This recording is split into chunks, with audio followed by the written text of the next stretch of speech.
Watching someone you love really struggle with sadness, it's just one of the hardest things. You feel so powerless, right? You're searching for the perfect thing to say, the right thing to do, but it often feels like nothing is really getting through. So how do we actually truly help? I mean, we've all been there, and it's so frustrating. You try to comfort them, you try to reason with them, you try to cheer them up, but it's like your words are just hitting an invisible wall. Okay, let's actually get into this and figure out why our best intentions so often seem to fall flat. So first step, let's take a look at why our normal approach almost always fails. It really boils down to this one fundamental mistake that pretty much all of us make, even when we mean well. So what's our go-to move? It's almost always the same. We talk. We think that if we can just find the right words, the right logical argument, we can convince sadness to just, pack up and leave. We try to point out the bright side, tell them that life is good, and that's exactly where we go wrong.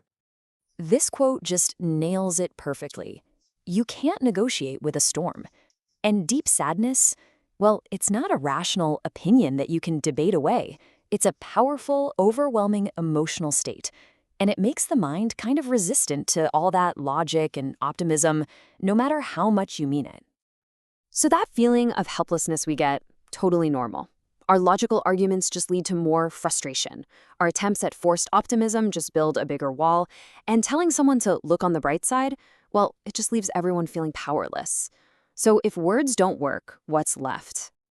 Well, luckily, there's another way to look at this whole thing, a perspective that completely changes the game. So let's dive into this new approach. Okay, this is it. This is the core idea of our whole explainer, and it really does change everything.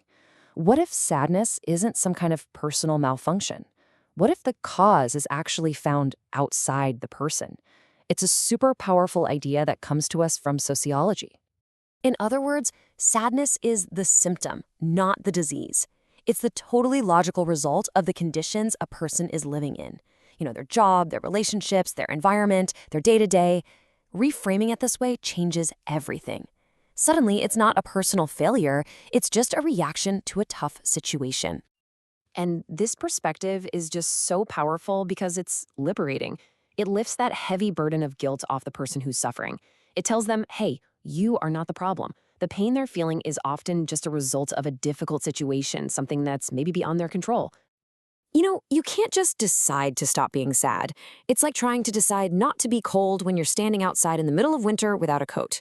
This metaphor just makes it crystal clear. Sadness is often pushed on us by external causes, by very real conditions in our lives.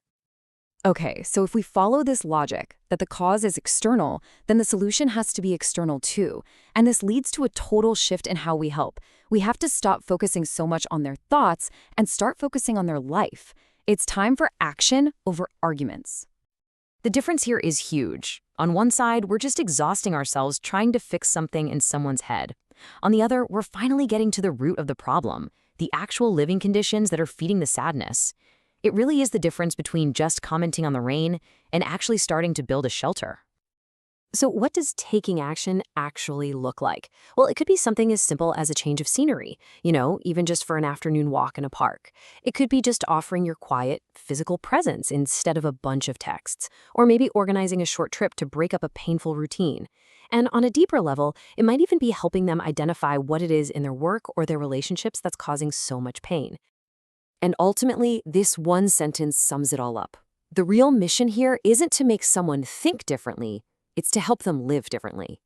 It's by changing the actions, the places, the rhythms of life that we can finally start to change their internal state. The action comes before the change in mood, not the other way around. Now, this idea, it kind of forces us to zoom out even further. Because if we can change one person's environment to help them, well, what does that say about the environment we all share? What does it say about our society? And all of a sudden, the question gets massive. We're not just asking, how can I help my friend anymore? Now we're asking, how do we build a society that creates less sadness in the first place? We've jumped from a purely psychological question to one that is, at its heart, deeply political. And this isn't some brand new idea either. The great French sociologist Émile Durkheim had this exact same intuition way back in the late 1800s. He spent his whole life trying to figure out the social causes of unhappiness, most famously in his work on suicide. And this is the thought this whole analysis really leaves us with. By helping a friend or a loved one change the conditions of their life, you are, on a small scale, performing a political act. And it's political because you're actively rearranging a tiny piece of the world to better support a human being, challenging the conditions that create that sadness to begin with. But most importantly, it invites all of us to think bigger, together. What are the social, the economic, the political conditions that make us happy or unhappy? And that question, of course, is one that remains wide open.